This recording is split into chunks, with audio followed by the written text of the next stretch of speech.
Board of Canvassers. So moved. I have a motion from, and do I have a second? I have a second. All in favor, say aye. Aye. Any opposed? Motion carries. We'll now reconvene as the Board of Canvassers. I'll call this meeting to order.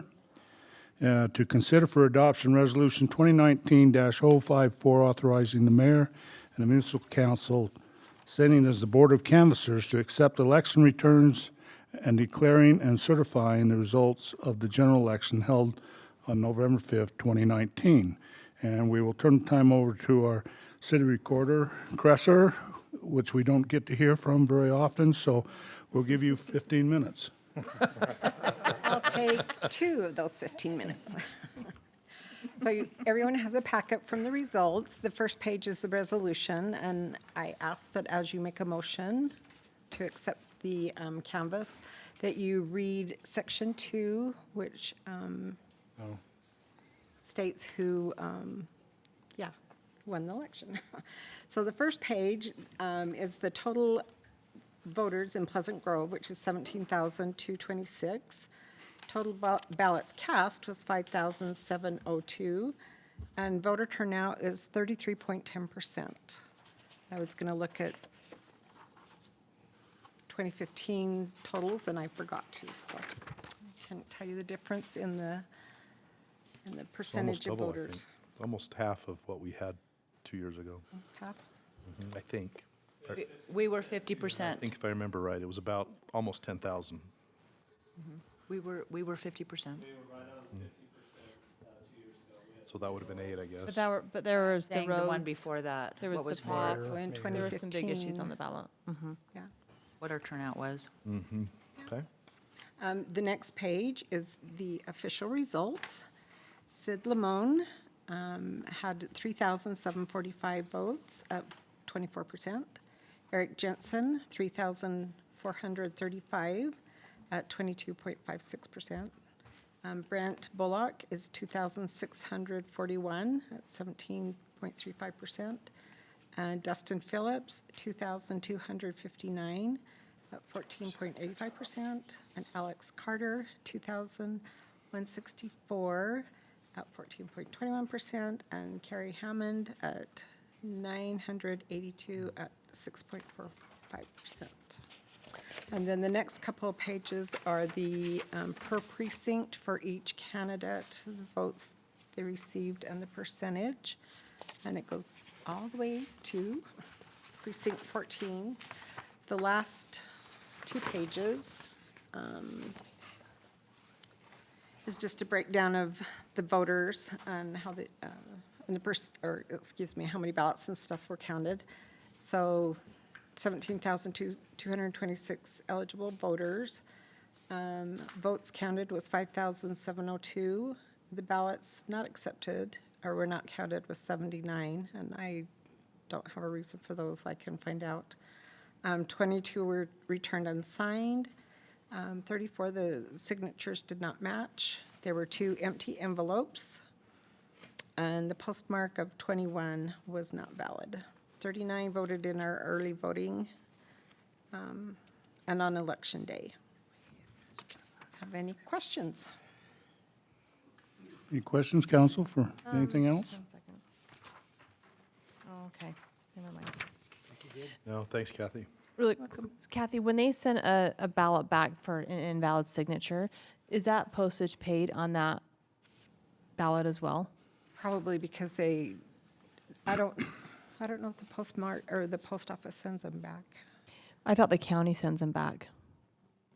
What do you mean sends them back? So if they can't match their signature, don't they contact the voter and say your signature didn't match and give them the opportunity to, so then do they mail it back? No, the voter has to come in and. Oh, they have to go down to the county? Prove that they are who they are. Okay. say they Prove are. that they are, yeah. Okay. Okay. Mayor, I'll make a motion.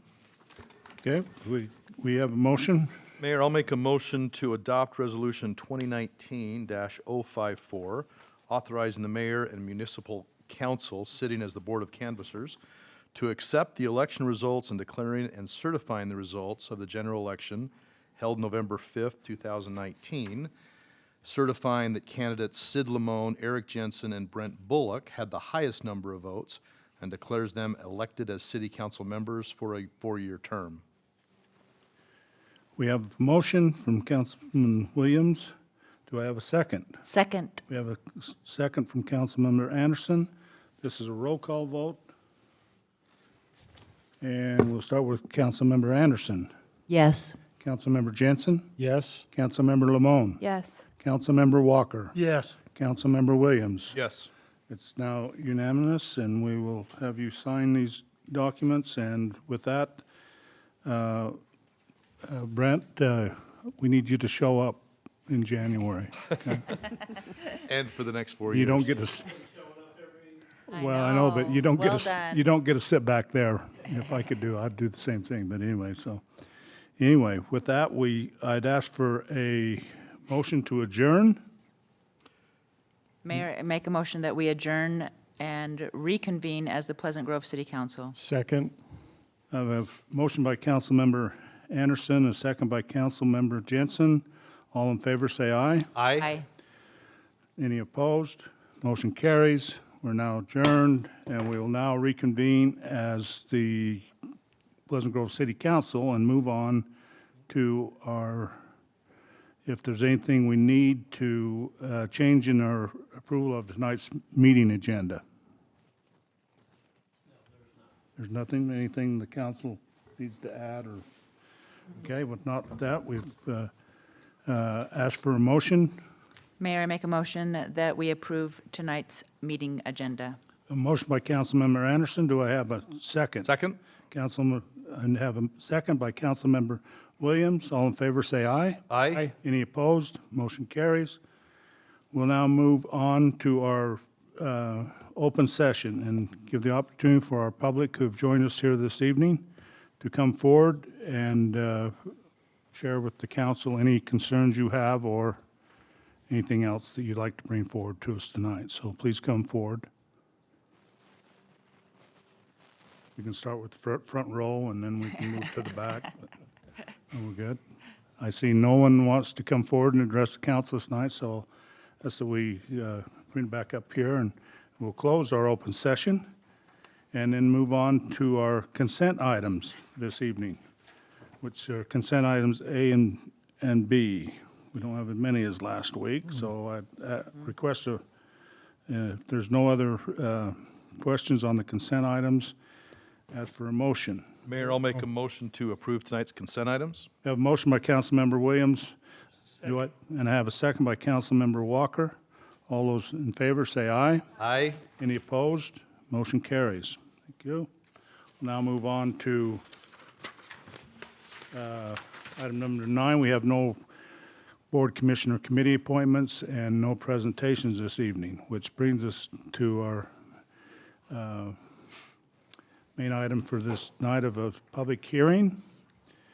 And we have a public hearing to consider for adoption ordinance 2019-23, amending the Pleasant Grove City General Plan in order to update the city's moderate income housing plan by adopting an updated version of Chapter 6 Housing and to discuss current and future options to provide housing to meet the state's requirements.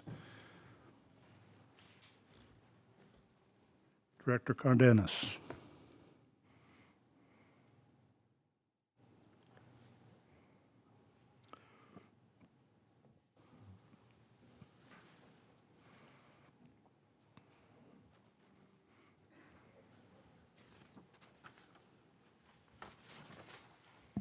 Mayor, Council, what I'm going to present today is almost exactly the same that was presented to you guys in May. I don't know if you guys remember, before the summer started, we went over what the general plan was in regards to moderate income housing. And we discussed it, and now what we're doing is just adopting it. I made one small change that we'll go over it, okay? So, what are we doing this? Well, we care about our residents, right? The people who live here in Pleasant Grove.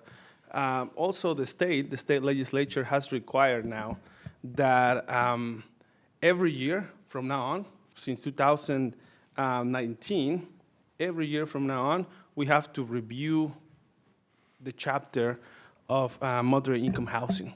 So from now on, whoever is in my position, hopefully it's still me, will go over this and we'll review it. Now, what are we gonna do? Well, at that time, we're gonna see if what we propose is working, or if we wanna change it, if we wanna make some amendments, if we have some better ideas or something like that, okay? So the number one question that comes to me when we talk about moderate income housing is, hey, how much do we need to meet our quota? Or how much, what's the number that we need to get to? And in reality, there's no such thing. There's no requirement, okay? So the state legislature is not asking us to get to a certain level. What they want us to do is to come up with a picture of what we have right now. What have we been doing, and where do we want to go? What route do we want to follow to keep it the same or to change it if we desire? So that's what we're trying to do. Paint a picture, see where we are, and then go from there. This is a super fun image that just shows how much the value of homes in the state of Utah have multiplied, have increased. Okay, and the national growth rate is 1.5, but in Utah for the last since 1991, it's been 4% yearly. So homes and prices here in Utah go crazy lately, right? They've been going up. We take all these things into consideration. We, of course, look at our demographics. What's going on with the people who live in Pleasant Grove? Where are they right now? What conclusions can we draw out of it? Well, something really interesting on that is that really called for my attention is if we have 40% under the age of 19 in Pleasant Grove, in 10 years, 15 years, this 40% will need to find a place where to live. They're either gonna keep being here in Pleasant Grove, or they're gonna have to go across the lake, right? So are we gonna plan for them to be in here? That's what we need to discuss right now. This is, again, the same disclaimer that I did recently with the data. We are in 2019. We work by decennial censuses, so we had our last census in 2010, meaning that we're kind of like at the end of the string. Next year, we'll have more solid numbers. And this is great, because next year, when we actually do a review of this plan, we'll see how close our numbers are. Most of the numbers that are in our chapter right now, they come up from a trending. They come up from, we're seeing exactly what numbers we had in 2010. Then, according to the, what's the name of it? Hold on, I wrote it down because there's a name. Oh, the American Community Survey. Those guys update their data more frequently. And based on that, we're trying to find a trend, trying to see the linear regression, and that's how we've been getting the numbers. Simple, just, okay, I won't go there. I know we're all laughing. I've always been known as a Gen X. I don't know where you got, yeah. I think some of us out there probably qualify as that, but yeah. Well, even if I knew was that's in what was wrong the with you. 70 plus, I would never be classified as silent. Silent? Okay, They're just Sorry. That's okay. that's great. I tried to get him not to go there, Daniel. That's great. So that's just an idea of what's going on with our population. What, are we a young city? Are we an old city? Where are we? And that shows that what we're type of city? young city Oh, or an old city in terms of the age of our population, right? Not just the demographics have changed, not just the prices of homes have changed, but also the housing trendings have changed a lot. People in the past here, and these are numbers for Pleasant Grove actually, but here in Pleasant Grove, in 2010, I mean, we're talking about just 10 years ago, 80% of the people owned their homes, 20% of them were rentals. Right now, in 2017, and again, that's the parameter we're gonna use, 2017, dramatically changed, 68-32. Now, what's the cause of that? Could be many things. Could be now that that's around the time when we start building a lot of multifamily, a lot of condos, and that could be the reason. But we can see that there's been some changes on the trend. Yes, the trend has been changing, and that's going to keep happening. We're going to see some changes like that. Hence the reason why every year we need to meet, we need to get together and decide, hey, this is the new picture that we have, this is the strategies that we're applying, are we okay with it, or do we want to change them, okay? Okay, when we talk about moderate income housing, a lot of people call this affordable housing, right? Because we want to know how this affordability works. I mean, not to put on the spot, but maybe what's affordable for Kyler, it might not be affordable for me, or vice versa, right? So we need to come up with a parameter, with a set. How are we going to define what's affordable for the people in Pleasant Grove, okay?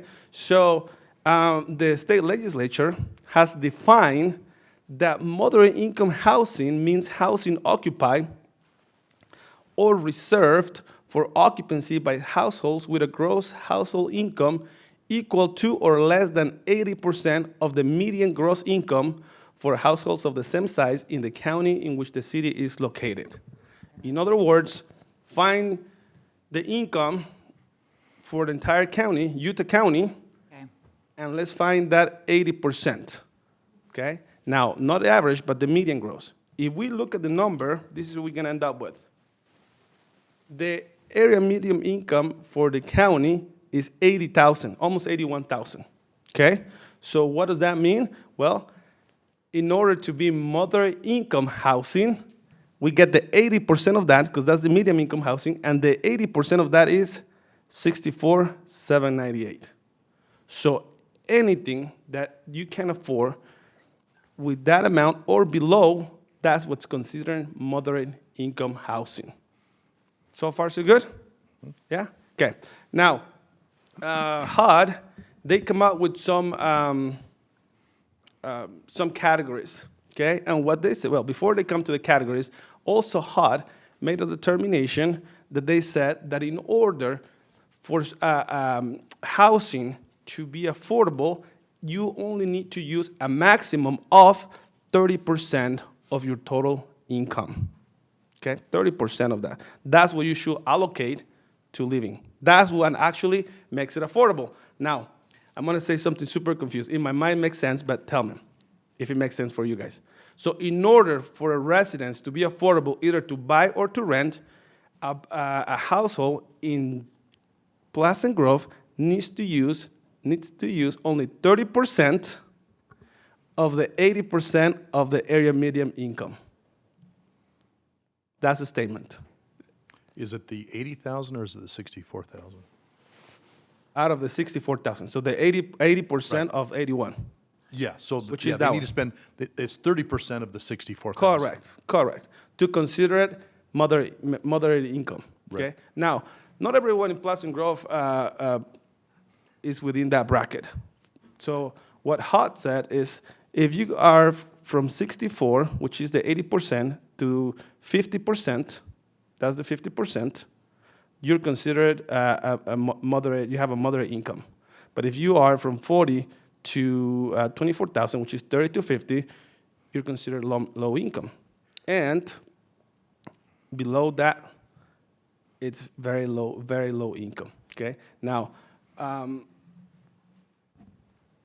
the minimum wage, if we look at it yearly, it's 15,000, okay? That number kind of like represents and gives us an idea of where we are, okay, where we are. Now, let's apply those rules. I'm sorry, Daniel, what was the 15,000? Minimum wage. That's the That's just minimum the wage. minimum wage The minimum wage, calculation. yeah, just to At give us tw- an idea. 2,080 hours a year. Got it. Okay? Okay. Now, this is how we're gonna, this is the parameters, this is the rule. This is what we have to measure. Now, let's apply that to Pleasant Grove, okay? Let's see how we are doing in regards to that. So in order to create this parameter, what I used was a household of 4 people, okay? And based on that, I came out with this table, and we reviewed this table, and let me explain to you how this table works. This table shows that someone who makes that amount, who is 100%, how much of their income right now is needed to afford housing in Pleasant Grove, of a family of 4, okay? So for someone who makes the median income, the 81,000, you can find homes in Pleasant Grove. Well, remember, we're using 2017 of, you only use 15% of your income, okay? For people who make, who are on the 80%, they use almost 20% of their income. Now, this is where it starts getting interesting, okay? Pleasant Grove City, the prices in Pleasant Grove City are good enough for someone who is in the low income bracket. Because someone who is in the low income bracket,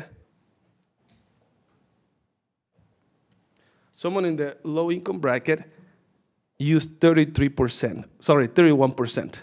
But the reason why this number went down from here to there, again, it's a difficult formula, and I talked about this last time.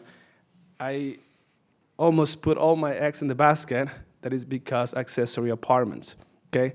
When I have access to all the tables from the different jurisdictions. So this is not a competition. It's not to compare us against another jurisdiction, but we have a decrease in this, which is good. Meaning that before, in 2016, someone who made 50% or 40,000 needed to use 33%. Right now, they only need 31.7. The people at the state is asking me, how that happened? How do you guys achieve that? And I don't have the right answer, but I like to think it's because of our accessory apartments, okay? Now, The 247? pardon? The 247 accessory apartments that we have? Is that, or is it more of the triplexes and the multi-unit housing? No, the 280 in paper. Or 280. In paper, yeah. Okay. What people have applied to. Right. But in reality, I think we have more. Okay. So I think that has decreased the value. I mean, it make it more affordable for the residents of Pleasant Grove City. Now, this is the bracket where someone will be struggling a lot. Someone who make that, who's in the low income bracket, needs to use to find home in Pleasant Grove City more than half of their income. More than half of their income. Okay. Now, this tells us how much a person will need to afford or to get those homes. Doesn't mean that we provide enough units for everybody, but for those, that's what they will need to spend. Okay. So that. Wait, go back to that last slide. That one? On the bottom, that's the rent. Yeah, we're using rent. We're using rent because that's easier to track than actual mortgages. Okay. Okay. All righty. So now this is what it tells us exactly the amount of units that are available for someone. Okay. This is also again. And when we talk about 2018, and we have to put right there 2018 and 2017 for how the math works, but it's the most recent that we have. We can apply that to 2019 or 2020, okay? HAMFI means HAMFI? That's a good question. HAMFI means, let me see. Is it just a, Household. that's right. That's the other term. That this one, the HAMFI, we only use it to come up with the number of units. But in order to get the real number, can someone Google? It's in the hot one. Look it up. I had it, so I'm pretty sure it's in this stuff. Housing, urban development area, median family income. There you go. Wait, say it again? Housing, urban development area, median family income. Okay, so this is exactly the same as the other one, but instead of being for household, this is for family, which is different. Okay. Okay, but it's still the area median income, but just for family instead for household. We have to interchange those terms a lot. Okay. Anyway, what this picture tells us is that in 2016 we had those many units for rent, and we can say that right now or later on, we had an increase of units per rent in Pleasant Grove City. Okay, we're not talking about prices right now, but we're talking about the number of units. This is what it tells us exactly, numbers of actual availability of units. We increase the deficit in these two ones, okay? And that's complicated because what that shows is in recent years, we haven't increased the number of units available for people in the low income bracket, okay? Because if we think about it, what we have for those people is Green Grove Apartments, and I think that's 168 or 186. It's in the report. I get confused, 168 or 186. And from that, it has not moved for very low income. But and that's difficult to manage from the zoning perspective. What we could manage from the zoning perspective a lot is usually this bracket right here. And it looks like we had an increase. Again, I think that is accessory apartments and many units that we built from multifamily lately, okay? Now, let's go back, let's go to the main table. And this is actually, this is what the legislature wants to do. Because they have access to all those numbers that I show you. I can see the ones from Lindom, I can see the ones from everybody. We just need to do a little research and you'll find the numbers. Now, what's important is what strategies are we gonna do to keep it the same, to keep providing, especially the bracket and the 80%, not to let it go all the way to the clouds. What are we gonna do? And this is the strategies, actions, and sometimes periods that we work with the Planning Commission and that we work with you guys in May. The only one that may change a little bit is this one right here. And let me tell you how we come up with these actions, okay? These actions, they didn't just come out of the hat, but the legislature gives you a number of them. It says, hey, this is the huge menu. You have like 20, 25 options. Grab some of those that you think that you can apply to your city. They make it easy on us, okay? And I think that we have, as a city, apply a lot of those, and the Planning Commission does as well, and that's the ones that we have used here as our actions, because we've been doing those lately. For example, I want us to focus on this one. The strategy is to encourage a more diverse housing stock for various stages of life, incomes, and lifestyles, okay? And the action was to reduce parking requirements for residential developments where a resident is less likely to rely on the resident's own vehicle, such as residential development near major transit investment corridors or senior living facilities, okay? Now, the interesting part is that language is almost exactly the same of the requirement of the state, of the state. And what I thought is, well, in the last couple of years, literally, we changed the parking requirements for senior living facilities for one-bedroom units. We went from 2.25 to 1.5 or 1.25. Yeah. And then we don't have, we cannot consider major transit corridors, but we have 3 bus lines that go through Pleasant Grove. But even just the one, there's one bus line that goes along the boulevard, and that one takes you all the way, starts here, downtown, takes you around the boulevard, and at the end ends on the Front Runner. That one goes in front of McKay's project. And we also reduce the parking requirements for single bedroom ones. So, and I put it right there, and we are giving ourselves 2 years to review that, but in reality, we've been moving in the right direction. I don't want to go through every single one of them, because we have already went through them. But to give an idea, senior housing, a lot of the people who are in the senior housing bracket, their income is not going to look super high. So that a lot of them are in the low income. And one thing that we can do is be more friendly, making sure that our code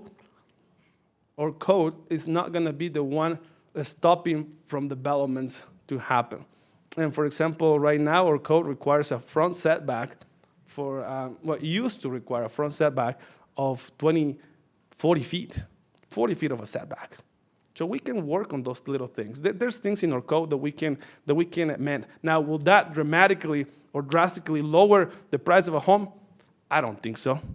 I don't think so. But I think we can go in that direction. We can work, and we can give us some time to see how much that affects.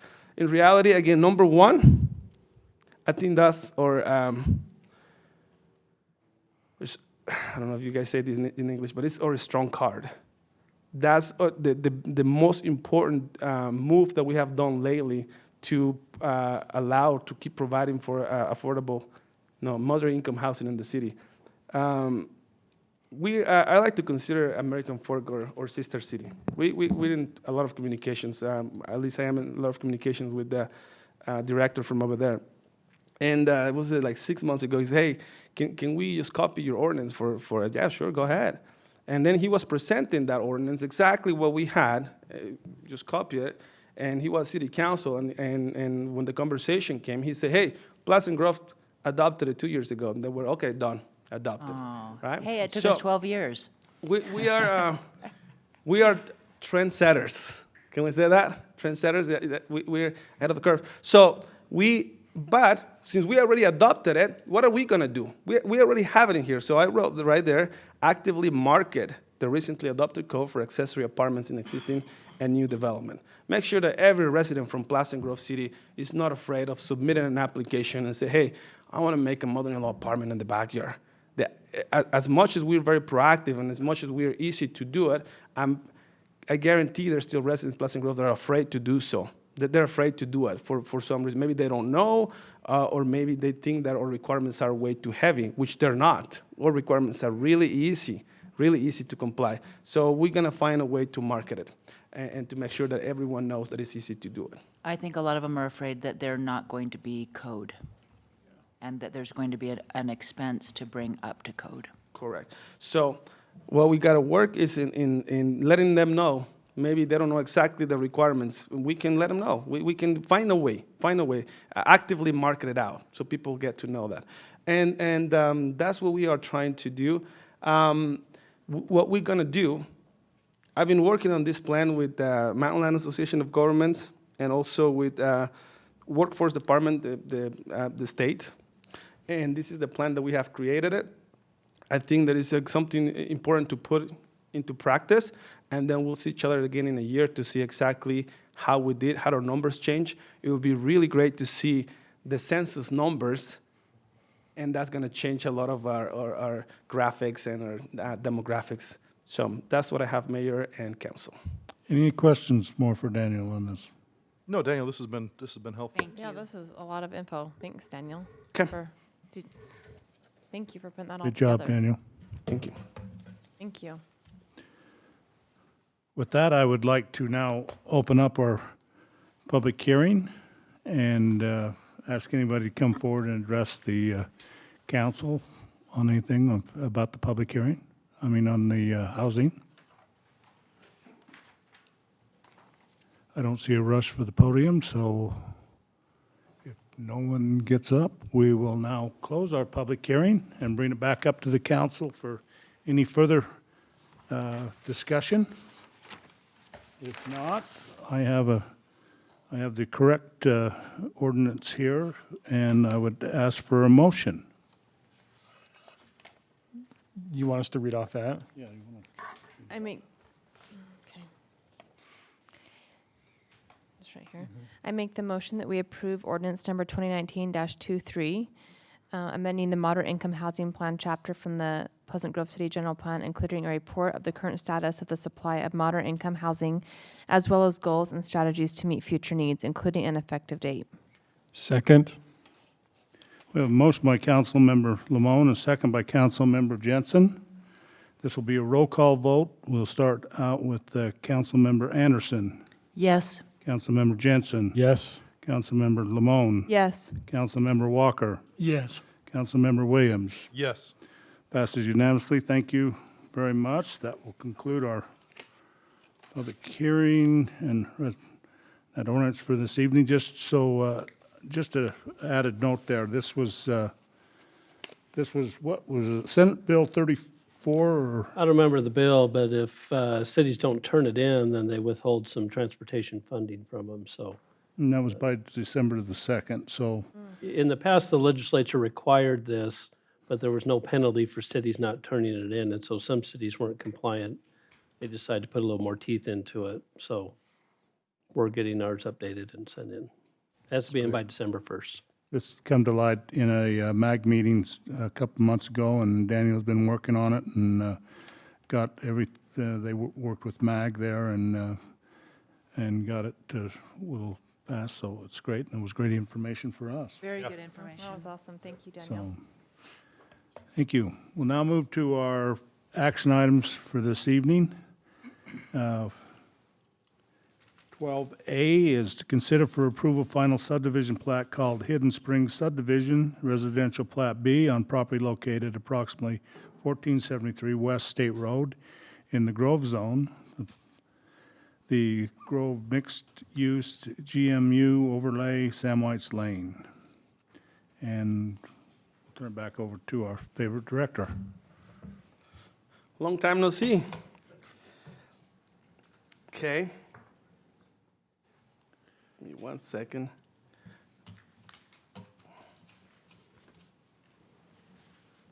All right, Mayor, Council, exactly almost a year ago, last December, the City Council decided to approve a site plan and a plat for Hidden Springs. This is a project that the applicant and staff been working quite some time, and it was supposed to be some commercial on the front. And actually, let me show you the location of it. I think I have it in the map right here. This is the area that we're talking about. Okay, I'm gonna zoom out a little bit so we get, it's along State Street. And then the approval was that we will allow the applicant to do some commercial on the front and some residential on the back. So these two plats that we have here today are for the residential part. Now, the actual, this is what it was approved approved by the City Council. It is the residential part. That's the bottom part. So what the applicant is doing right now is not changing the location of the buildings. It's not changing the site plan. The amount of units is exactly the same, 117 units. But what they're doing now is they kind of like breaking down that project into two phases. Staff consider the best way to do that is to create two different plats. Now, why an applicant will do something like that? Different reasons may vary. Some of them might be because maybe you don't want to put all the improvements at the same time. You don't want to put all the bonding at the same time. So you want to finish one phase and go to the other phase. So what the applicant is proposing now, again, it's not changing the locations, not changing the roads, not changing the setbacks, nothing. Everything stays the same, but now we're breaking it down into two different areas. Plat B is going to be this area right here. So the installation of this road will be required, and only those units will be built, okay? And then, once the applicant is done with that one, it's going to work on the second phase, or what we're going to call the Plat C, okay? The site plan doesn't change. It's exactly the same, like I say, the location. I want to make a lot of emphasis in that. Not even the floor plans for the homes is changing. That's staying the same. So that's the two different plats that we have. This item was presented to the Planning Commission. It's two different items. I put them on the same staff report, but there's two different items, two different motions were taken, one for Plat B and one for Plat C. Both of them receive a unanimous recommendation of approval to the City Council. Any other questions for Daniel? No. We have a representative from Richmond Homes here this night, or Larry, or you want to come forward and just briefly? Yeah, this is something that came as an afterthought after the initial approval, and so splitting it into two phases is something that is beneficial for the home builder. They take less risk. They have a better pro forma going forward with just half of the project. So any questions we'd love to answer for you, but the staff's been really great to work with, and thank you all very much. We've had some twists and turns, and everyone's been very much a team player to make it all work out to everyone's benefit, so. Great, thanks, Larry. Any questions? That makes sense. Thank you. One update on the commercial, we have Oh, our yeah. first DRC meeting for a site plan and a retailer coming up shortly. Oh, And so wonderful. you had it today. They had it today. So soon we'll be taking a lot of business from American Forks Big O Tire Store. That's all I'll say. Wow. If no other questions from the council, I would ask for a motion on 12A. Mayor, I'll make a motion that we approve a final subdivision plat called Hidden Springs Subdivision Residential Plat B on property located approximately 1473 West State Street in the Grove Zone, the Grove Mixed Use Overlay, Sam White's Lane neighborhood. We have a motion from Councilmember Anderson. Do I have a second? Second. We have a second from Councilmember Walker. All in favor, say aye. Aye. Any opposed? Motion carries. I will now move on to 12B, what Daniel's already, is to consider for approval final subdivision plat called Hidden Springs Subdivision Residential Plat C on property located approximately 1473 West State Street in the Grove Zone, the Grove Mixed Use GMU Overlay, Same White's Lane. And we've had, Daniel's already do that. Do I have a motion? Mayor, I'll make a motion to approve a final subdivision plat called Hidden Springs Subdivision, Residential Plat C on property located at approximately 1473 West State Street in the Grove Zone, the Grove Mixed Use Overlay. I have a motion Second. from Councilmember Williams. Do I have a second? Second. Second by Councilmember Jensen. All in favor, say aye. Any opposed? Motion carries. We'll now move to 12C, to consider for approval a site plan for two single-story office buildings on property located approximately 2054 South Grove Parkway in the Grove Zone Interchange Subdistrict, Sam White's Lane neighborhood. And Director, would you enlighten us on this? Thank you, Mayor. Let's go back to our map, and We love your maps, by the way. Thank you. thank you, Mayor. You know what? That's I think the best compliment I've received in months. Wow, we love- gotta get you some more compliments, Daniel. But the reason why I became a city planner is because I started doing a lot of geography and GIS, and I love the maps, and that's how I came up. It's a side note, and I don't speak a lot, but you know that brand new store in front of us Yeah. that just Ginger opened? Ella's. So yeah, so I went over there and I bought me 2 maps just from that place. Some old ones? Yeah, I have the old ones. Oh. Anyway, so I had to hustle out of there. I was going to spend a lot of money. for location, this is Pleasant Grove Boulevard, and this is the North County Boulevard. So that will help us to get ourselves located there. And the area where this site plan is being developed is this right here. Okay, so on the Grove Parkway, on the way to the BMW, this empty piece of ground, that's where this site plan is. Okay, so now let's dive into it. The zone is the interchange of District of the Grove. The area, we already took a look at it. This is the plat. Actually, it's a plat that we recently approved. I was saying the last couple of months, we work under that plat. And this is the site plan, okay? It's gonna be two buildings, Building D, Building C. Wow. Yeah, the applicant is right there behind us, so maybe he can help us out to understand exactly what. At this point, staff doesn't know what's going to go in there, but this is some commercial buildings. This type of site plan, or this type of project goes through the DRB, the Design Review Board. It goes to the Planning Commission as well before it comes to you guys. Okay, it looks like the design of the place will be similar to the surrounding buildings. Okay. I always make a mistake when I talk about the square footage of the buildings, but that's why I have them right here in front of us.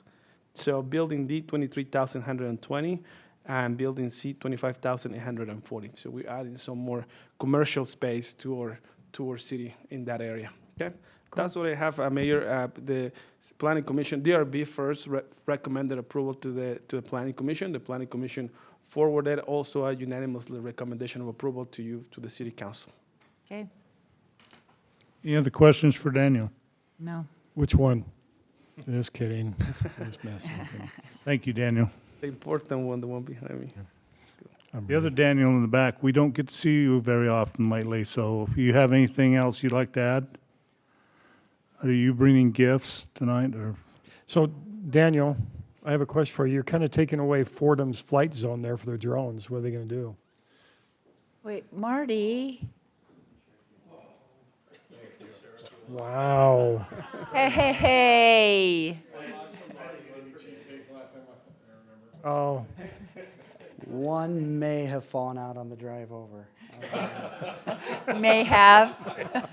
What is it? Kolaches. Yeah. Have you ever had kolache? Yeah, they're awesome. Wow. Had one today. What did you get? Ooh. Sounds so Look good. at Marty not sharing. We, we already invite these guys, well, we not invite, but we bought from them for a planning commission. We were really excited when they opened. Good. We ought to put them in the rotation. Okay. Yes. Glad I could help. Anything else I can do for you? Thank you, Daniel. You can Do you sit have, down now. That's do you have probably more we any, wanted to know. do you have any other fun stuff that's happening? This is fun. This is fun. So we broke ground on Valley Grove 2, which is the third mid-rise office building, and so Proper name. footings are going in the ground, and yeah. So I know Tribe House is going to have a ribbon cutting on December 11th. So I hear. And the rest of the building, are you going to have a party, or when is that building going to be open? It's open. I mean, we got tenants in Oh, there already. okay, and cool. You should go check out the wellness center, Purify Wellness. Yes. Amazing. She built a Himalayan salt cave in there that is A Himalayan salt cave. incredible. oh, I've been in there. It's awesome. Yes. She has one of those she has a float. A float tank? Yes, it's right It's kind of on across from. the southwest corner of the building. Yes. A Himalayan Salt cave. Oh, it's. Salt from, Go check it out. Can I, what, I mean, like, what is that? So it cures everything, Tom. Really? salt is a purifier and I an get that, but antibiotic. is it like a, I'll check it out sometime. You'll go down. I'm good. Her You doors can go are- get let's get a couples massage in there. You can go in there and Why? Cheryl. Go ahead, Dan. You're doing, that's right, yeah, you're doing fine. Great. anything else. Anything like else that. going on in the Pleasant Grove? Right. Special thanks to Sean and Riley. We've been working a lot with those two, and they're good people. We like them. So, Yeah, thanks. they are Okay, thank you, very, Dan. very good people. Okay. Okay, I'd like I'm to ready. ask for a motion on 12C. Mayor, I make a motion for the approval of a site plan for 2 single-story office buildings on property located approximately 2054 West Grove Parkway in the Grove Zone Interchange Subdistrict. We have a motion by Councilmember Jensen. Do I have a second? Second. Second from Councilmember Anderson. All in favor, say aye. Aye. Any opposed? Motion carries. We'll now move on to 12D. May not be as exciting as salt caves, but anyway, 12D is to consider for authorizing the mayor to sign 2 local consent permits to apply for. Now, don't fall out of your chair on this one here, because we haven't have to do a special meeting for this tonight. Wow. Okay. Consider for authorizing the mayor to sign 2 local consent permits to apply for a state liquor license for 2 single events, one to be held on December 31st, 2019, and the other to be held January 25th, 2020, for Evermore Park. So Mayor and Council, these are similar, exactly the same as the other local consent permits you've considered before for Evermore Park. They are having 2 special events, one their New Year's Eve party, and the January 25th event, it will be the close of their winter event celebration. They will be serving alcohol there. In order to serve alcohol, they must get our permission.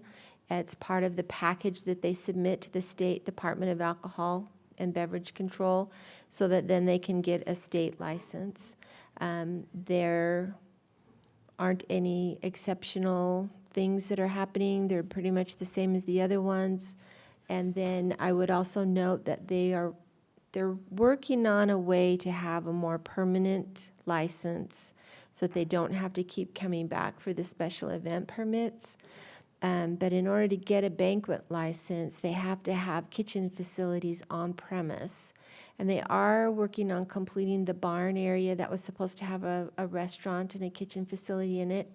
But the barn is anticipated to be completed at the 1st of December, but they don't have the kitchen part done yet. Yeah. So they probably won't be able to apply for the banquet license until they have that kitchen facility. They wanted to try to use the Grids kitchen across the parking lot in the other building. I don't think that I don't think they're going to be able to do that per the state code. We Okay. looked at it today, so you might see a few more of these come through before they finally are in a position where they can get a more permanent license on premise. Any questions? Anything else for council? No, but she said, she gave us her word that we were not going to have a special session. So I commend Yes. her on her honesty. And Well, she's here. I didn't, And I don't mind doing this as long as it's in session, so Yeah, it's very Good. good. thank you. If there's no other questions from council or discussion, I'd ask for a motion on 12D. I'll make a motion that we authorize the mayor to sign two local consent permits to apply for a state liquor license for 2 single events to be held on December 31st, 2019, and the other to be held on January 25th, 2020 for Evermore Park. We have a motion by Councilmember Councilmember Sure. Anderson. I'll be the We'll second. do a second by Councilmember Jensen. All those in favor say aye. Aye. Any opposed? Motion carries. Thank you. And when are you opening up for your winter? We'll be open Black Friday. Oh, okay. And we'll go till the end of January will be your? Okay, all right. Well, I'll have to come down and see what it's all about. Okay, all right, thank you. And thank you again for not having us have a special meeting. Okay, all right, thank you. We'll now move on to item 12E, consider for adoption resolution 2019-055, authorizing the mayor to declare a 1998 Chevy K10 pickup truck and a 2011 Ford F-150 pickup as surplus and direct that they be disposed of according to the city's policy for disposing of surplus property, and providing for an effective date. Chief Thomas.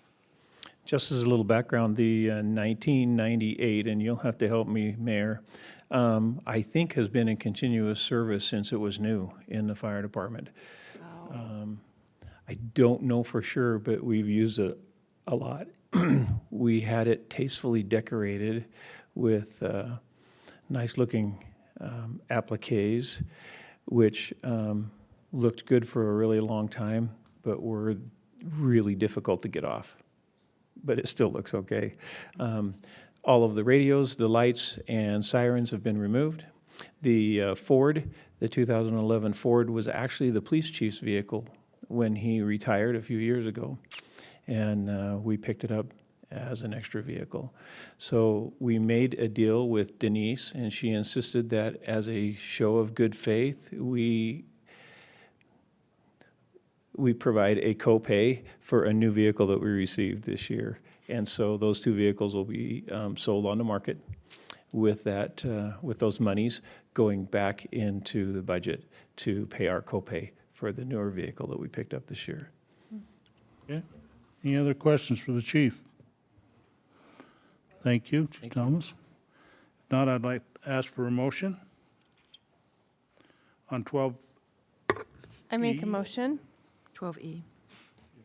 to consider for adoption resolution 2019-055, authorizing the mayor to declare a 1998 Chevy K10 pickup truck and 2011 Ford F-150 pickup truck as surplus and directs they be disposed of according to the city's policy for disposing of surplus property and providing for an effective date. I have a motion by Councilmember Lamone. Do I have a second? Second. Second by Councilmember Jensen. This is a roll call vote. Pay attention.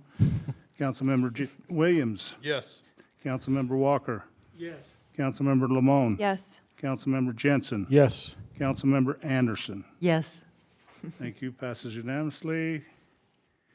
And we'll now move on to our 12F, to consider for adoption Resolution 2019-056, authorizing the mayor to sign Addendum 2 to the cooperative agreement for the non-district use of district lands with the Metropolitan Water District of the Salt Lake and Sandy and Pleasant Grove for the construction and use of Phase 3 of the Valley Vista non-motorized multi-use trail and providing for effective date. Director Giles. Mayor and council, just a little history. We have approved this agreement with Metro quite a few months ago.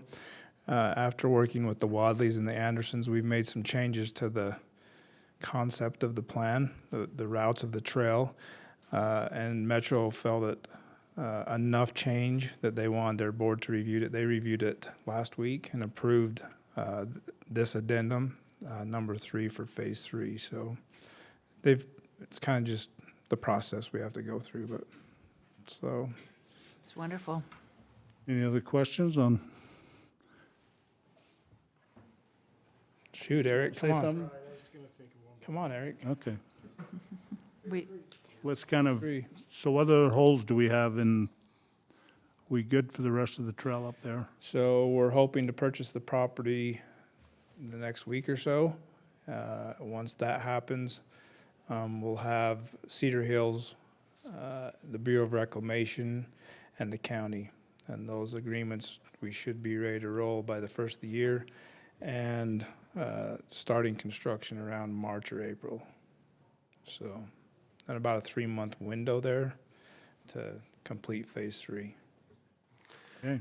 Can I just make sure Dion and Tina are recognized for Yes, how thank you, difficult Tina. this has been?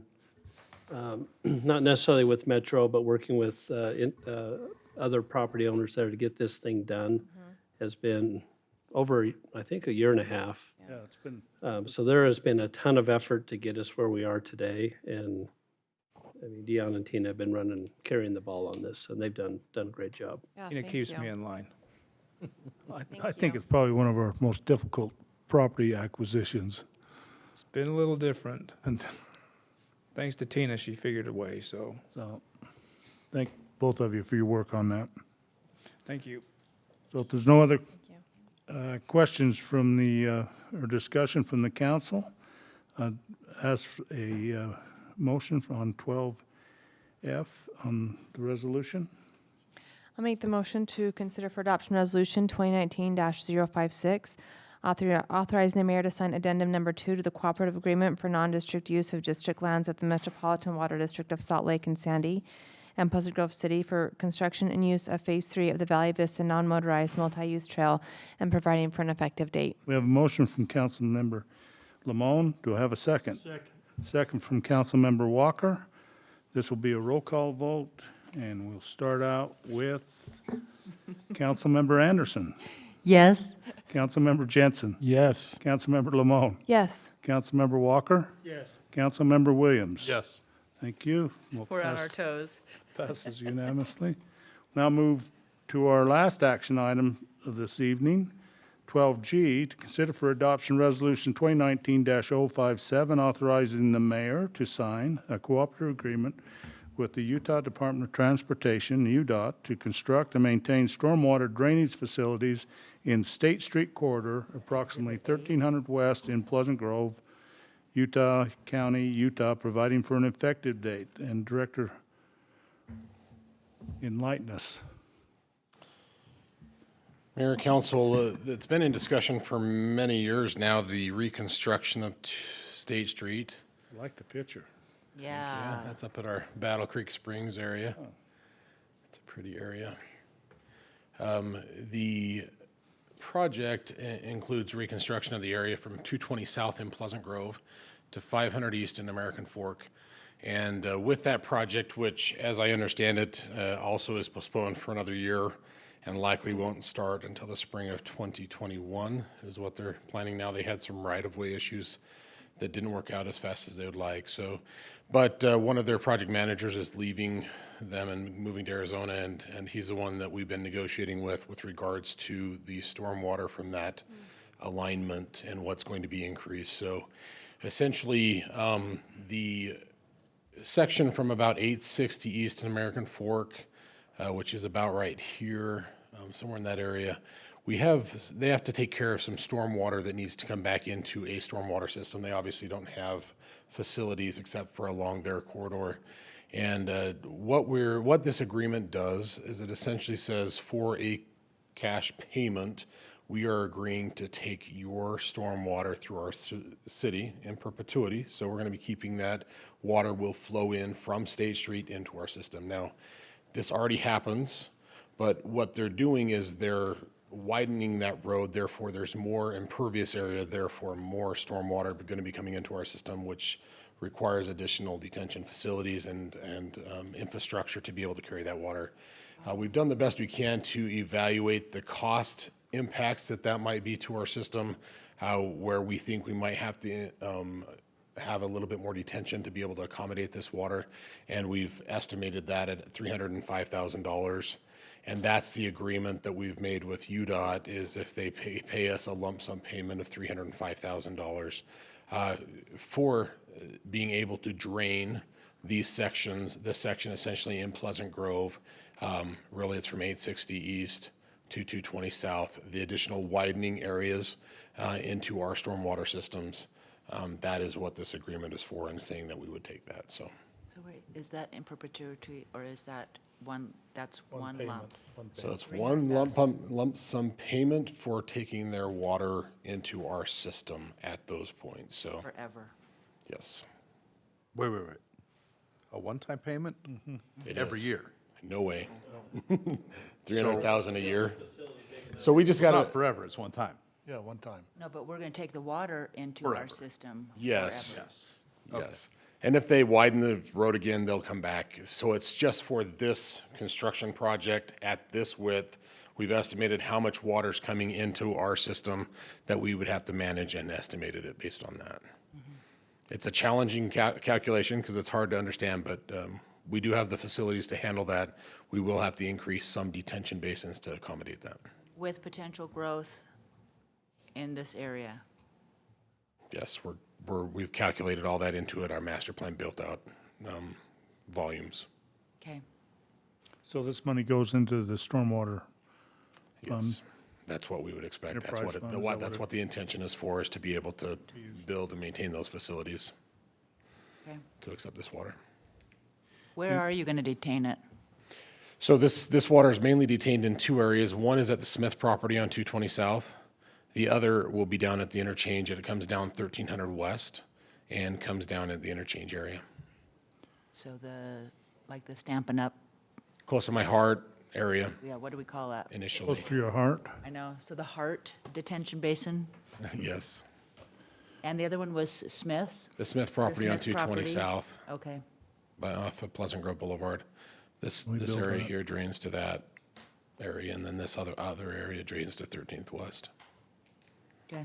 Any other questions for Marty? No, thank you, Marty. Not, I would entertain a motion for, Is that the agreement? Can I just add, we are not agreeing, by the way, to take their infrastructure in their right-of-way or maintain.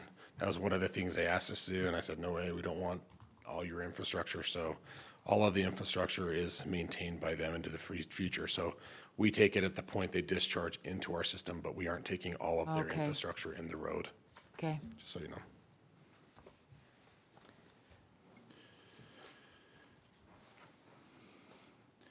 okay, we would like a motion on Resolution 2019-057. all right, Mayor, I make a motion that we adopt Resolution 2019-057, authorizing the mayor to sign a cooperative agreement with the Utah Department of Transportation to construct and maintain stormwater drainage facilities in the State Street corridor at approximately 1300 West in Pleasant Grove. We have a motion by Councilmember Anderson. Do I have a second? Second. Second by Councilmember Walker. This is a roll call vote. Councilmember Anderson, Yes. Councilmember Jensen. Yes. Councilmember Lamone. Yes. Councilmember Walker. Yes. Councilmember Williams. Yes. Thank you. Passes unanimously. We've now completed all of our action items this evening, and it's only 10 after 7. Thank you. Just amazing. Amazing how we go along here. This would have been 11 o'clock. Mayor, if we just had a minute to finish our discussion on the density map. That will work. We'll finish from our work session. So we'll bring it back up. Get the map back up here. I don't have that one.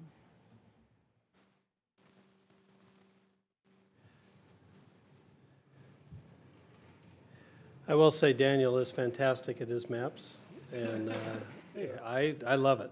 Same. Because these things really tell a story, particularly this map here. Yeah. And this takes a lot of time to construct this, but this is something that will be useful for us for a long time. As we discussed in our work session about the properties with the dark green being properties that we are recommending to staff that we have no zone changes. And so if a developer comes in and asks to put housing in those, our answer as staff will be no, the council's not willing to entertain that. The yellow properties are already zoned for housing. These two have active projects on them. This one is zoned for that, and until somebody brings in a project, we'll address it at that time. The maximum density is 12 units an acre for those that are in yellow.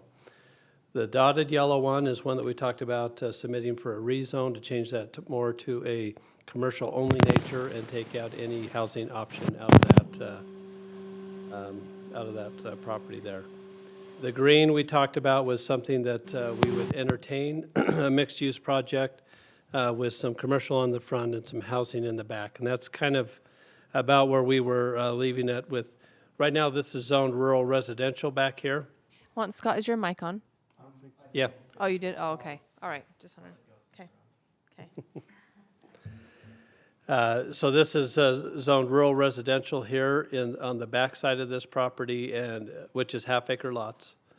And the frontage here is zoned commercial. So we're recommending leaving the zoning there for now with the understanding that it will likely, this doesn't have to be multifamily when it's all said and done. If it came back as an R17 and R18 or something where it was single family with maybe smaller lots, then of course we would entertain that as well. We do have a couple areas up here that we've had people bring in multifamily projects to us, and our answer right now is no. We feel that they could do single-family homes in these quite easily and match the zoning around them. And right now, that's what they're zoned, I believe, right? Like a R18, R12. We'll pull up our zoning map here. Oh, look at this overlay that Daniel R18. just conveniently has. And so we'll recommend staying with R18. Yes. Again, That's still a if very we do small get lot. approached, because we will have somebody come in and want to put townhomes or something there, our answer right now as staff will be, no, we'd like to keep it as R18. The last, so I think that covers all of the bits of our map. The last thing that we had talked about at one time is potentially creating a zone that would have density higher than 12 units an acre. Because when we do have developers come in and they ask for density, right now we tell them is we don't even have a zone that can accommodate you. As we've talked about as staff, we recommend staying with 12 as our maximum. As you've seen Daniel's report on the densities, it just doesn't feel like we have a need in our city to add more apartment-type projects. Now, townhomes at 12 units an acre in the areas that we have designated, we feel comfortable with that. So if the council's okay with that, we're not going to be in process of doing that. Now, and part of the reason we want to make sure we're all clear is because we will be approached as staff for density more than 12 units an acre. Our answer will be no as staff. Now, sometimes when this happens, then they'll come and talk to you outside of staff, and which is fine. I mean, they can come and talk to you, but what I don't want is for them to say, well, Scott's being kind of mean, or Daniel's being mean. They're not listening to us because we want to do this apartment complex project. Because our answer will be is we had this discussion with our council, we went over the project, the areas that are left to be developed, and this is where we stand. So this is where city council stands, and this is where we stand as staff. So does that make sense? Are we clear on that? And I'm assuming there's no interest in for us creating a zone more than 12 units an acre. Correct. Okay, that's all I have on the map. Is there any other questions that you might have? Anything else for Scott? I would like at some point to have a conversation about the transitional zone. Okay, we'll put that on our list. Will you put that on your list? All along Center and The downtown Main. transitional zone is what she's talking about. Let him pull up the zoning map here. We'll show what. Look at Daniel with his maps. Diana, are you also referring to east of 100? Yes. Okay. So this is the downtown, is this the green, the downtown? Oh, there you go. So there's the downtown zone, right? And this is the transitional zone.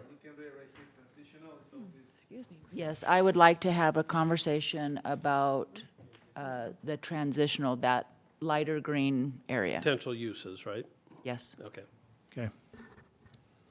So noted. We'll put that on our list. That probably won't be in 2 weeks, maybe in January, if that's okay. We'll Yeah. bring that up, and Daniel can go over with the council what's currently allowed in there, and then we can have a discussion if there's some things you'd like to change. Is I council am okay nervous with that somebody's discussing going to that? come in Okay. and do something, so I don't know if there's a freeze or something we can, I don't know. You can enact a temporary zoning ordinance. There's some criteria that would put a prohibition on any new applications while you're deciding what you want there, but that's a pretty drastic step. Okay, Not sure you want to do that. no. Okay. Thank you, Scott. So while you, Should we go over next week, or the yes, agenda in let's 2 go over weeks? our next, Okay. So for our work session in 2 weeks, we're going to introduce new employees, will be the first thing we do. We also, I believe, you might be aware, you might not, that we've created a recognition committee. So this was based off our work session last year, where we had everybody in the room. I'm not going to use the word retreat. But one of the outcomes was that we would like to create a program that would enhance our employee recognition. Right now, we have a Team Member of the Year award. Eric had some great ideas. If you remember, he presented them to you as a group, and we've taken his list of ideas. We've created a committee to make sure that what we were doing was something that the city employees would appreciate, instead of kind of the department heads putting something together and then not really hitting the mark.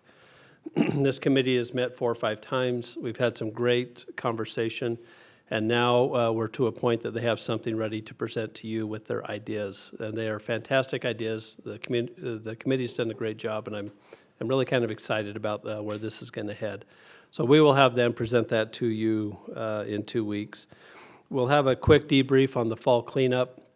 We had a couple issues with smoke, and then also the length of it and how much, man, we had a lot coming in those 2 days. And so we'll need to have a discussion about maybe extending the length of that, and there's some financial considerations. So we'll have those numbers to discuss if we extended the window on the fall, because this was the first time we've done a fall cleanup. We've always done the spring. The spring has been for, I don't know if it's a full week or if it's 6 days. I can't remember. 2 weeks. 8 days? So we have this large window in spring, and then in fall, we just had 2 days, and holy cow, if you went there, it was, I mean, all sorts of stuff. Traffic jam. Which was awesome, because that was great for the cleanup of the community. But we need to have a little bit of a debrief and kind of talk through what that looks like, because we'll want to do this again year after year and make sure we have the budget situated and do this that works. I also have on here to review the public safety building, the final numbers. That's something that if we run out of time next week, I might push into January, or in 2 weeks, on December 3rd, I might push into January, but we'll have those in a format to present those and show you the final numbers on that. So that's our work session in 2 weeks. For our council meeting, we'll have the Citizen Academy graduates. So this is our Police Citizen Academy. Wait, what was the discussion on recycle rates? graduate or, you know. Oh, sorry, I forgot. I think I have an old agenda. Did you actually graduate? Are you going to actually graduate? We'll see. We'll see about Cap and that. gown.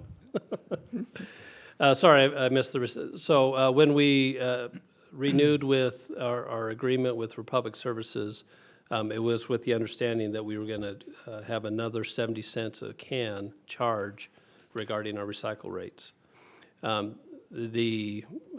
What we talked about at the time was that we would bring this back and have a discussion if we wanted to pass that on to the residents and do that in early in the year, so January or February, or whether we wanted to absorb it for the 6 months and then do it in July, or that's the discussion that we need to have. So we'll have that in the work session, and then the actual implementation of that would be, because we'll need to have a public hearing to implement, would be in July if we decide to implement that, with it showing up on the bills in February. So, So public hearing in January if it's going to show up on the bills in February. yes. Okay. That, if the timeline holds. I mean, once we get discussion, and if council wants to do that some other way, that could delay that. But what we will talk about in 2 weeks is we'll have those numbers to show kind of what that impact is and how that weighs against the budget. Scott, going back to introducing the new employees, because we haven't had any new employees in a while, is it possible to do this every month? We could, we don't, I don't know if we, do Don't we have hire that new many. employees every month? Don't we? No. I mean, is this part-time, full-time? Is this kind of everyone coming? I mean, obviously not seasonal, but with the new employees, just full-time employees? No, it's whoever the departments present as far as new employees. Just seems like sometimes they've been on for a while, and then they get introduced. Yeah, and we usually do it every 6 months. maybe we could shorten that window a little Yeah, bit. if you want it Every shortened. quarter. Yeah, Every quarter? yeah, that would be helpful. Okay, That'd be so helpful for us, and then if we see them around or like at Oh, a yeah, city event, you we'll know know who who they it are. is. Yeah. Okay, so we'll put that on a rotation quarterly as far as that's concerned, and we'll get them in here. Thanks. That would be We had a couple police officers, I think, 2 or 3 months ago. Yeah, We 3. came in and We're introduced getting them. like a new court clerk, kind of, things like that, so then we know who they are when, Yeah, okay. yep. Yeah, when I go to pay for traffic school and stuff. I'm just Okay. kidding. Traffic school.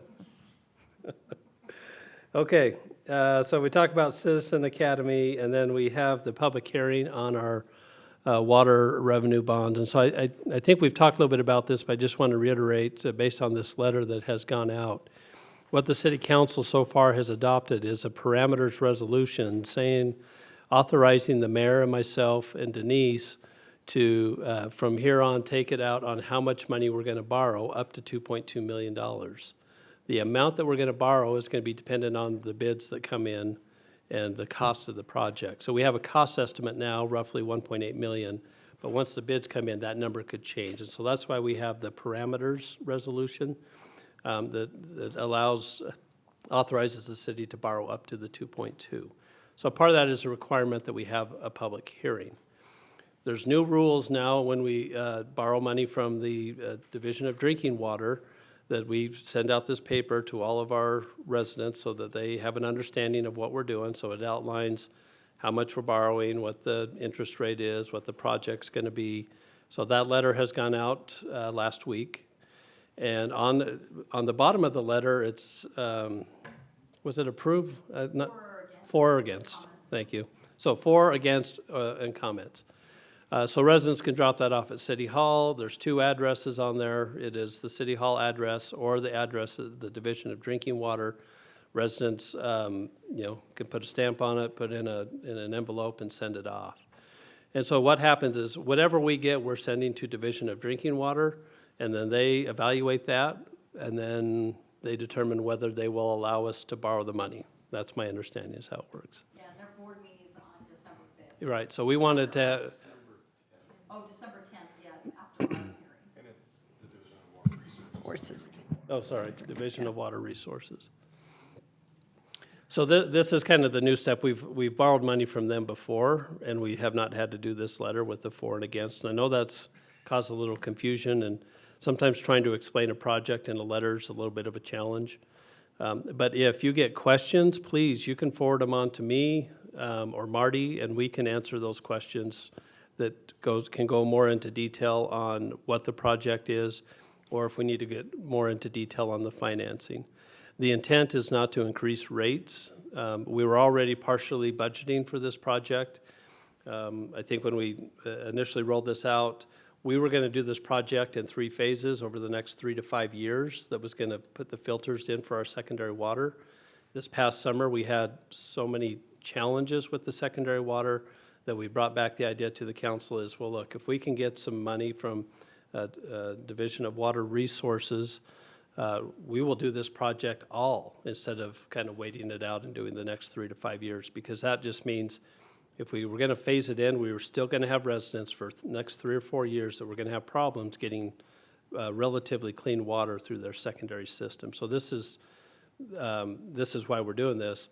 And we're able to borrow the money at 1% interest, which is really good. I mean, it's still interest, but it is, if we're going to borrow money, that's about as good as interest rates get. So because of that, it's a 20-year loan, I think, is what we're doing, is 20-year. I thought it said 25 in, 25. 25 in the letter. Yeah, and so because of that, our debt service payments are going to be, I don't want to say minimal, but Manageable. less than manageable. Thank you, that's a good term. To a point that we're not going to have to do a mid-year increase in order to make our debt service payments. But we are having a big public hearing. When I say big, whoever shows up, but did it say on the letter that we were having the public hearing? I think that was on there. So we could have a few people here. We will explain all that again on December 3rd and allow the public to make their comment. So we'll have those comments and then also the letters, which we will turn around and set off. I think we've gotten about 10 letters so far. I'm assuming we'll get a few more through the course of the week. And then, like I said, we'll send them to the Division of Water Resources, and they'll evaluate that. So public hearing in 2 weeks on that. Any questions on that? Okay, we have some property back behind Stonegate. When I say behind, north of Stonegate, that we purchased a few years back for storm drain detention needs. We've had Stonegate and another property owner back there that is interested in buying a small portion of that property. So we've entered into negotiations with them to see if that was feasible. We did a quick evaluation on whether we needed that property as part of our storm drain basin or whether we could sell it and it would not affect things. It does affect it a little bit, but we are telling the people that if you buy this property, you have to pay a little bit of additional money because we have to kind of have a little bit of a higher bank to detain the water. So we've rolled that cost into it and then the cost of the land.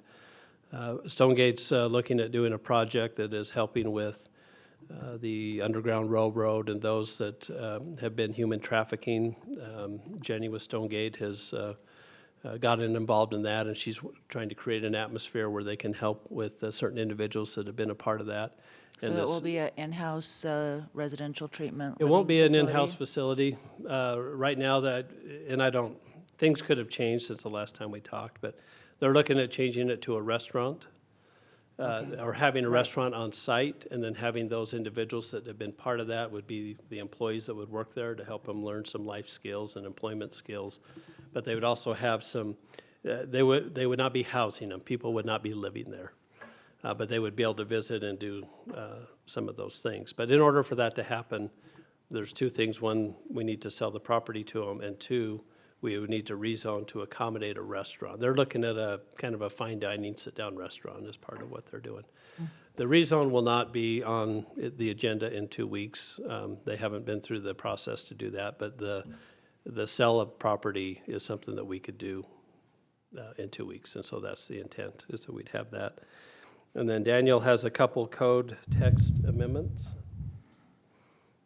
Is there anything that they need to know specific to that? No, well, I'll work with Tina on that. So she needs to review the language and make sure it's ready. So we don't know for sure.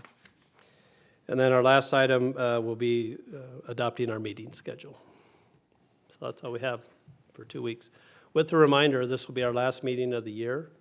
Our next meeting will be January 7th, so we'll have about 5 weeks in between meetings.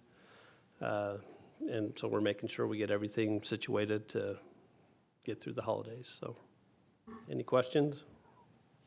Anything else for Scott? Okay, thank you. Oh, got 3 public hearings. December. Okay, we'll make them quick as we can. Anyway, with that, we'll now ask for some staff reports, and we'll start with Sherry. Just thought I'd let you know that we have a program for elementary kids on Thursday that is verbal judo. Valerie Jensen's actually doing it. And verbal judo. yeah, it teaches kids how to de-escalate situations and, Wow. yeah, so it's really great for. City council training. Yes. No, actually, the organization does train police departments and other groups too. You know, it's a pretty big organization, but they have local people who come in and work with elementary age kids. So it's a pretty neat program. Just thought I'd tell you about that. That's cool. Thank you, Sherry. Director. I don't really have anything new to report from last week. We got our turkey shoot coming up this next week. It's an awesome chance for the public to come donate a can of food and then in turn win a turkey and win a bunch of prizes. So we're excited about that. I think I may have to donate a turkey and then, Yeah, sounds good. but not me. And turkey burn. You got turkey Done. burn. Sorry, we do have turkey burn as well. We were open on Thanksgiving Day from 6:45 in the morning till 9 o'clock. And we're looking to have a huge high fitness class that's really popular right now. It's going to fill both of our gyms. There's going to be 4 instructors. And then we're also opening the facility just to the public. We haven't done that before. They've had to have a reservation in the past, but it's just going to be open to come and work off all those fun. before they eat a bunch of calories. So. Yep. Till 9 o'clock at night? No, in No. the morning. Okay, just in the morning. Okay. No, we wouldn't do that to our employees. So. They have already eaten now the calories that they burned by 9 o'clock. How many more days till we open the pool again? I'm leaving that one alone, Mayor. Dion laughing. Director Giles. I really don't have anything. Yeah. Yeah, you do, Dion. What about lights? How's lights going? I know you've got something. Really close. We'll see. They haven't put the plug in yet, so they don't know if they're gonna light. Second, 6 o'clock downtown park. It is going to be so much And fun, we're moving. Santa's going to be in the park the entire Yeah, time now. I love so That's that. going to be fun. unless it's snowing and So we got a snowstorm. That's all part of the 35 below. experience. You just. actually it's going to start snowing tonight, I think. What else, Dion? Anything else? I'm looking into an outdoor said that to me, recreation I'll grant tell you. put out by the governor's economic development office.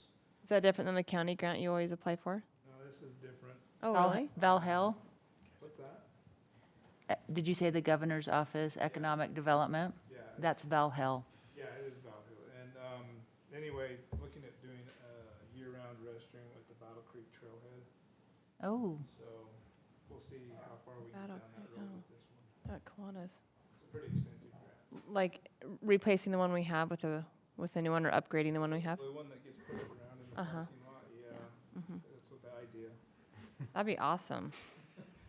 The porta potties, they work okay, but. Well, I thought there was restrooms up there that are in really bad We've condition. closed them down due to Okay, some drinking water things for Marty, so. okay.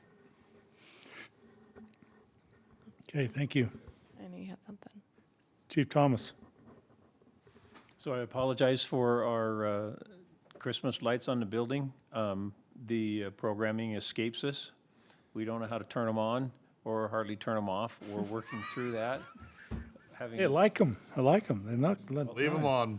We were told today to turn them off, and I tried, and it didn't go off. So I don't know what I'm doing wrong.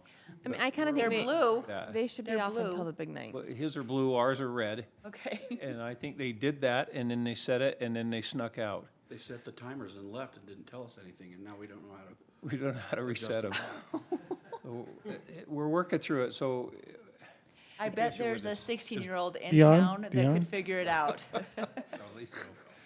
Yeah. and thank you for your support and happy holidays. Okay. So, Chief Robert, so- wait a minute. so Sid's got I something. do kind of agree. I think they should be turned off until the big reveal. They're trying to figure it out. I know. But I'm saying- Right now with access, how they're working it and we're not, I don't know. But I do appreciate, I loved it on Veterans Day and for the Viking homecoming game. That was awesome. But I'm just trying to support Dion in the efforts that we're doing a bigger reveal than normal this year. We want ours to come on. And you know, like on Christmas vacation, when he flips on the lights and the meter goes like this is what's gonna happen. It's gonna go boom, and then we're gonna have a rolling blackout in the city. So yeah, They're stand by. surrounding cities. Oh, that would Yeah. make me so happy. Our poles are gonna burn down. Yeah, so. Chief Roberts. I don't have a lot to report as well, just busy like everybody else. We had our PSAP dispatch audit last week by the state auditor's office, and that went very well. We got a really good scorecard, so they were pretty happy with the way we were doing things, the scheduling and the CAD system and our call transfers. So it went better than expected. That was nice. Finished the Citizens Academy, like Scott said last week. Just been really busy. We've had a ring of car thieves in Pleasant Grove, and they've been hitting us pretty hard the last couple of weeks. And so our investigations division was able to do some follow up and help the patrol guys figure out who it was. And so we were able to catch the last one this morning. We got him in a foot pursuit this morning, and in doing so, we recovered a lot of stolen guns. So that was nice to get them off the streets. But we're just taking it one day at a time.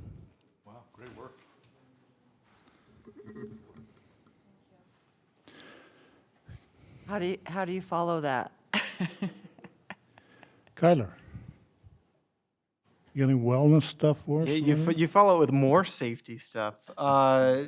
We will be implementing a city-wide safety incentive program that's instructed by the trust. We have a few departments that I think have had some incentive programs, but this is going to be across the board where we can get some small incentives when we stay safe. So that's something I'll send an email out pretty quick here, probably next couple weeks. And So is the council eligible for these? I'm worried about their safety here. you will have to make sure that you stay safe and don't turn any workers' comp claims in, and then we can bring a small incentive because you are covered under our workers' comp insurance.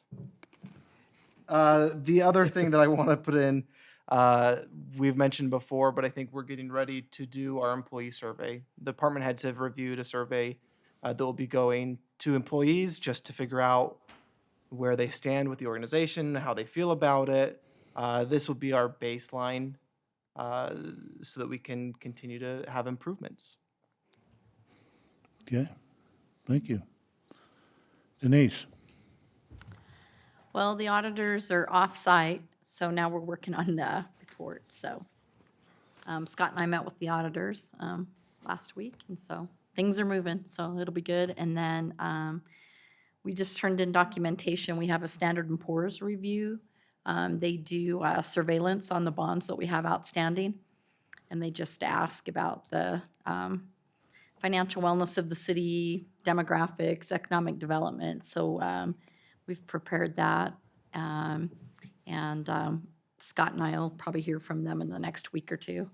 And so that's just something ongoing. They do that ongoing on our bonds. Last year we did the stormwater bond. So that's all I can think of. Okay, anything else, Scott? No, I think I've talked enough today, so. You want to go over, well, we can do that in a minute here with the council here. Anything else from our general counsel? Just to report that I was successful in getting one of our civil things dismissed last week. On a motion to dismiss, it was a construction bond case.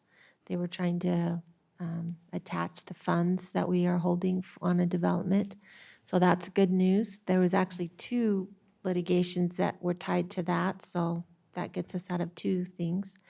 And then also just a brief update on the road fee case. It has been reassigned to Judge Eldridge in the Spanish Fork Department of the 4th District Court. And we reached out to his court clerk today, and they should be setting the new oral argument dates shortly. We've asked them to try to get it done before the end of the year, at least for the oral argument, because Jody Burnett will be officially retiring the 1st of January, and he's our counsel. Oh, really? Mm-hmm. What? I know, I said that too. That's all, Mayor. Okay. Marty. Just a couple things. I really don't know what this is for, so thanks, Daniel, but I assume that some of our staff is doing a great job in taking care of some of the reviews and things like that. They're very personable, and this is well for Daniel's staff. Obviously, it wasn't us probably that Daniel gave them to, so that reflects well on our staff, but I'm willing to share if you guys. Okay, good. You know, They are smelling really good, though. I'll take that any day, other than have them come to that podium and rip us because things aren't getting done. Yes. Right. They're doing a great job, Yes. so. As far as just one thing on Battle Creek Springs, getting very close. We were not, weather's coming tomorrow. It doesn't look like it's going to let up for the next week or so. Yeah. The project is pretty much done. They're pulling out of there probably in the morning for the most part. Made a huge amount of progress, a lot farther than we thought we would get. We've had some great weather. We will be back up there in the spring to do some minor things. The trail should be open. They'll be removing all of those signs. Forest Service did report this morning that they've had a lot of complaints from residents and others about that, and we appreciate everybody's patience. It's been tough. It's, we had to get the project done, and now it's going to be beautiful for many years. The trail is greatly improved by the improvements that we did where we repaired it. It's going to be much better for the future, and so thank everyone for their patience getting through there. We don't intend to have to shut the trail down in the spring. We do have to pull some logs on the trail and finish a few things up in the spring, but for the most part, we're done out of there. The springs we're hoping to have turned back into the water system, hopefully in the next week or two with the Division of Drinking Water. They're all ready to go. And so we're just finishing that project up as much as we can, and we'll be back in the spring. Other projects have been finished up. Punch lists are being completed and finalized there, and just in time for the cold weather to hit this week. And so we've got a lot of great work done, and looking forward to a busy design season for the next 3 or 4 months and getting things out to bid. So that's where we're at. We look forward to next year, and more asphalt to places, but, hey, thank you for your, Public Works guys on the cleanup. Boy, that was a busy place down there for a couple of days. I went down there and there was probably several truckloads of, dump truckloads of scrap had to go to MCR down there. I said, whoa, man, everybody's pulling everything out of their yard, so. It was very, very busy. So we'll talk more about that on the 3rd, but that's, Okay. there was a lot of things that happened, and good and bad, tough things to deal with, but they were good, so. Well, Daniel, you haven't said much tonight. What do you got? What do you have for us? You know what, Mayor, it's next week's Thanksgiving, and I was thinking about, I'm tremendously grateful with you guys, but also this year was a very busy year for us. It was very busy, and if we look at my staff, we only have 2 people who are old, but everyone, not old, but they've been here. Experienced. Older than me. They've been working here more than me. Only 2 people, and the rest of them are new. So this year, they put a lot of effort. They came up, and I'm really thankful for my staff. So Barbara, Shauna, Kara, Riley, Tim, Carol, and Steve, I mean, they came up and meet the expectations this year. This year was a busy year, and all of them are new. And they came up, and we made a lot of changes, and they put a lot of effort, time. They're personable, they do their best, and I'm super grateful for my staff. Well, thank you for what you do, Daniel, and we look forward to getting you moved into your new home after the first year sometime, and get you out of the old hotel. And The haunted. It's going to be nice to be able to just go through City Hall and walk in and see you guys over there. It's really going to be nice having us all in one building. So we look forward to that. It's coming along really good over there, so it's. Girls at the front counter, they deserve a good area to work, and they really like it. It's going to be a great place. Yeah, I really like the old judges' chambers over there. It's really come along good over there. Can't even tell it used to be that, so. But with that, well, we'll start down here with Sid. Eric, where's your No, I just have 2 items. Got your, But it is in a list form. your yellow pad there? I got my little Kolaches, the ribbon cutting, November 30th. It's going to be on a Saturday. I just don't know what time yet. Who's Either that? Kolaches. Oh, okay, yeah. So either noon or 2. You're pointing at Marty, and I'm like, what? Marty, yeah, Marty. Yeah. Marty? And then everyone knows Fordham out by the freeway, the drone, the security. That one will be a huge one. A lot of dignitaries. Mayor, you may have to share the scissors with the governor maybe on this one. When is that? That we don't know yet. They're still planning it. So how was Saturday? Saturday was tremendous. It was You're talking so about good. Gingerellas? Yeah. There was a lot of people. Cool. Well, I had meetings down St. George on Friday, so I didn't get home We till thought about Saturday you. night, We but thought about you. anyway. It was really good. That's fine. Yeah, huge turnout. Oh, good. Said a few words in your behalf. Thank you. I'm done. I'm good. Todd? No, I don't think I have it. I think, well, maybe before the Citizens Academy graduation next week, just a shout out to our police department. Amazed at the professionalism and the abilities of Captain Smith, of Sergeant Nelson, just great leaders. Great ability to go through the Citizens Academy with, how many, Chief? 15 maybe? 17? Citizens, get a sense of all of the different aspects, or some of the aspects, I probably should say, some of the aspects of what our current police force does here in our city for us. I grew in immense admiration for all of them, and for the things that they do each day to put their lives on the line for us. So appreciated the opportunity, appreciate the time it took. That can't be easy to take the time out for the Citizens Academy, but highly useful for me and very well received by the class members. So, you know, just one thing, see, who was the individual in the last academy that then did a barbecue after? Adrian. Yeah. You gonna follow up with that, or? I'll do a barbecue. Actually smoked. Oh, so, okay. Okay. I just kind of wanted to put him on the. I got a smoker. I'll throw Yeah. some ribs and pork on there. Yeah, Argentines are actually known for their barbecue. Yeah. You know, thanks, Todd, for acknowledging our public safety guys. You know, it wasn't until I was on the fire department and then got involved with EMS that I really realized was what they really did and what it was about and what they deal with every day. And it was pretty humbling experience, and it was good to be part of that and know that they had your back when we were on a scene or whatever, and it was a great experience. So. Well, I think you know the normal citizen kind of looks at sleepy Pleasant Grove and doesn't think there's a lot going on, but I can promise them there is a lot going on.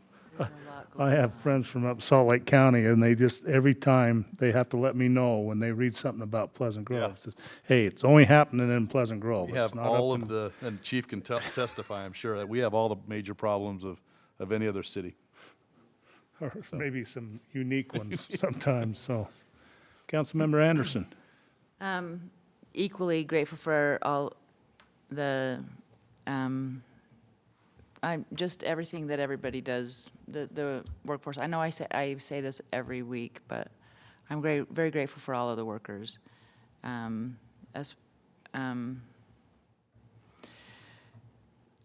I don't have anything else. Just feeling very grateful. Okay. Lynn. Me too. I just appreciate each one of you having got a voice tonight. With all that you do, all of you put into the success of this city. And it can't be done with only part of you. It takes every one of you. And just appreciate each one of you and all your efforts. And hope you never stop. Well, Lynn, you've got one more meeting. Yeah. But you know, I'll come up with a speech for you. Yeah, we'll You know, till tonight, Daniel, you've enlightened me that I didn't know that you were the silent generation, Lynn. Yes. See, I try to live up And to those things. the trouble we got, you're being replaced by another silent generation.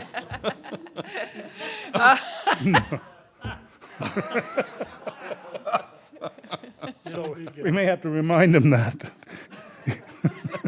Oh, whoa, whoa. So anyway, Kathy, you have any more? Thank you for our excellent canvassing of the vote this night. So I know you just look forward to the next in another 2 years when you get to do it again. So.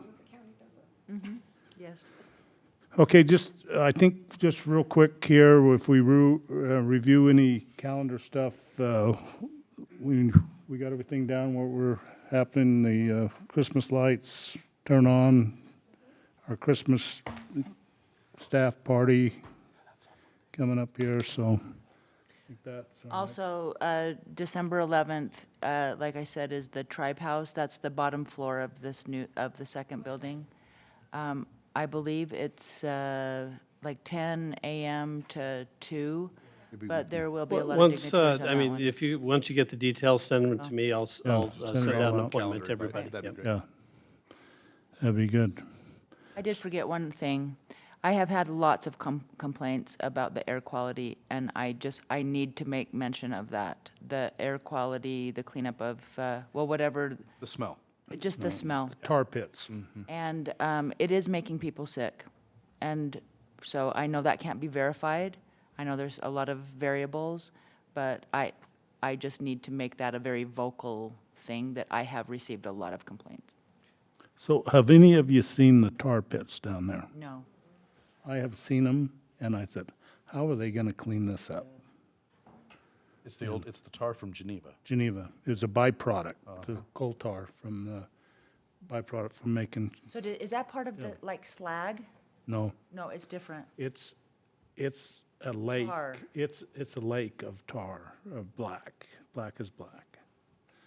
So anyway, And that's their biggest challenge Vineyard is cleaning it up. of Anderson Development, who owns all that property down there. So that was one of their biggest challenges, is that, and left it to the last of the remediation. So that's, when I first smelled that, I knew exactly what it was. If you've been down there and seen it, you can smell it when you're there. So Yeah. it wasn't from our sewer plant, I can tell you that, or compost. wasn't. Anyway. But anyway, anything else, council? If not, I'd ask for a motion to adjourn. Mayor, I'll make a motion to adjourn. We have a motion, we have a second. All in favor, say aye.